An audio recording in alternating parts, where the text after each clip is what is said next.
Hi, my name is Karasa Groman. I'm from the Bonn Youth Movement, and we are here today because we think that that climate change, that environmental pollution is not just one cause. It's not just the carbon emissions. It's not just coal. It's everything. It's nuclear power. It's the way that we are putting war all over the planet and destroying it. It's the way that our economic system is working for the profit of few.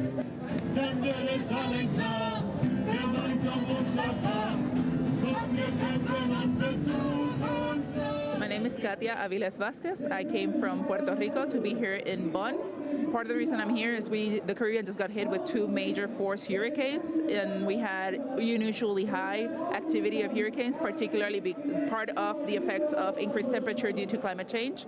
And while we're living and struggling through the effects of climate change, the decisions that are causing it are being made here. And I'm hoping by being here, we can kind of highlight the struggles that we're going through, what climate change is doing in the now. This is not something to prepare for in the future.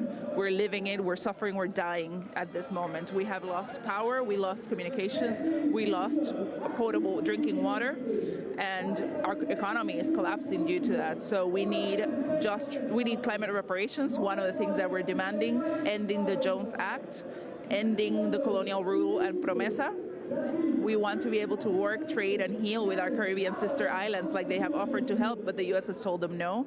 And we want to make sure that we transition into renewables, not just rebuilding the Puerto Rico of old that replicates the oppression that led us to being in such vulnerable positions. Just as we flew here from the United States, we saw whatever power was restored to San Juan. When we were in San Juan, there was some pockets of electricity. That once again, San Juan has been plunged into darkness. That's just San Juan, which is the most successful in returning electricity. Correct. That's actually been one of the most painful things about being here, is seeing that whatever little progress was made, we set up a couple of steps back.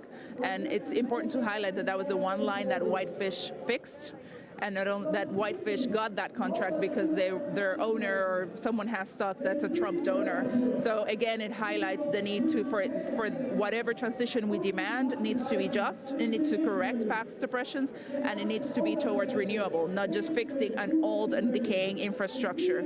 The other thing that happened while we were here, just today, it came out that FEMA is going to relocate at least 3,000 Puerto Ricans out of Puerto Rico when we have so much housing that's available and that's apt to have humans. They're moving our people out systematically. Now it's the gentrification that was already happening due to Law 2022 is now being officialized by the U.S. government, and that's just completely unacceptable. My name is Monica Atkins, and I am here representing Cooperation Jackson in Mississippi, as well as the Climate Justice Alliance. And I'm here to stand in solidarity with the communities of color, indigenous people whose land are being polluted, whose waters are being polluted, and whose land is being taken over. So we're just here standing in solidarity and showing support.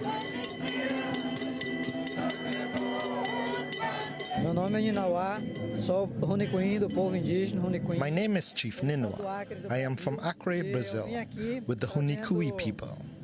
I came to bring a message from the forest to this climate conference. This message is of life, love, peace, and hope. We believe that nature should not be commercialized for big capital. We came here to demand respect for human beings, for the water, for the forest, and everything that depends on the forest. My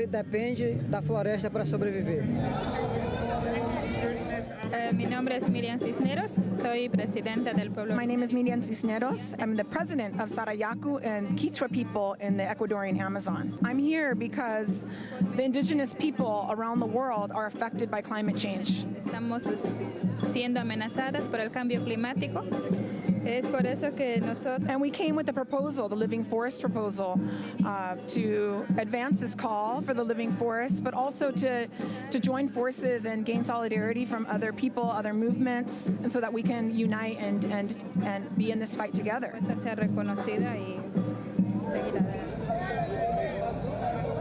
I'm Dario Krockenberger and I'm from Wiesbaden in Germany.